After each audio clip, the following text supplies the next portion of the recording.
wagiribheti wandakasigwa panapa mukozi chaiyo mwana iyeyo. Asingagoni kana kuti regai tichibetserawo mbuya vangu kuita basa. Zvezvinoinda kunodhidha uko kudziva kwandakangomuudza kwakaperera vana vekwachigara moyo vachidliwa nengwena ikoko. Kwanoda kuenda kunodhidha. Uda kundita ini mbuya vakashata. Ukayadliwa nengwena ipapa. Ndiye unogona kudavira nyaya idzodzo. Nandidi ngozi mwana. Uda kurohwa mwana uyo. Hawi. Senzeni. Gogo. Uya kuno mani zvananguva ndakudana hauwisi wewe. Gogo. Mazira sei gogo? Akwera kumbe kuno uchidhidha. Kudziva kwandakakuudza vana kwachigara moyo kwakaperera nengwena ndokaunoenda kunodhidha. Takasiri kudhidha gogo, takati tigeze. Ukona kugezera pano pamba. Techi tinogeza nevamwe. Unotanga mchitsvaga zvikomana ikoko ukaditisiwa. Unotore badza iri undibeti wadla. Asandadya gogo. Inda undotora ndichiti pautangi wandodla. Unotora. Mune sadza randakubira nederere. Ndingokubatsire gogo ndozodya. Mune sadza nederere muchikari papiwa wazviona. Alright.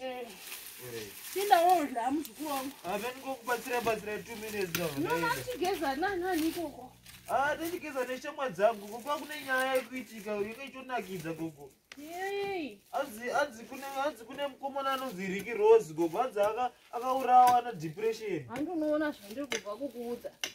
Kanonawo kwani Ricky Rose. Ndisi kuziya gogo, wangotaurawo vasikana vacho tati vamwe vangoripowo. Depression kwaendewo kwani?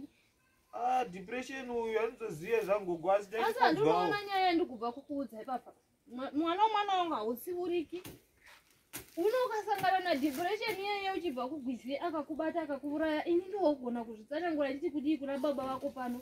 Ndakasikwa mukuru wangu. Azviitike izvozvo gogo. Iye depression iyeye wasangana naye apa. Wakutimira iwe uri musikana. Pamwe toziva sei pamwe depression wacho mukomana. Wakutimira. Ukubata kana chibharo muzukuru wangu ini ndo. Gogo hamusi kunyanya here gogo. Azviitike gezere pano muzukuru wangu idzodzo nyaya dzawadohwa dzine zvazvotoreva.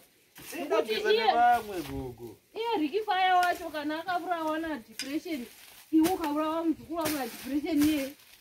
Ino kana depression achiuraya munhurume, ko iwe munhukadzi ungahomugona? Ndotiza gogo, ndagona kumhanya, ndakadzidziswa. Ingoenda unodya sadza nederere ugouyawo timba. Ndakuisa bhinzi mvura isati yanaya. Chaino isati chavuya nditi. Alright. Usatiza ukaenda kubhinziza uriwe ndokuziva mwana wagiribheti hauwe wewe.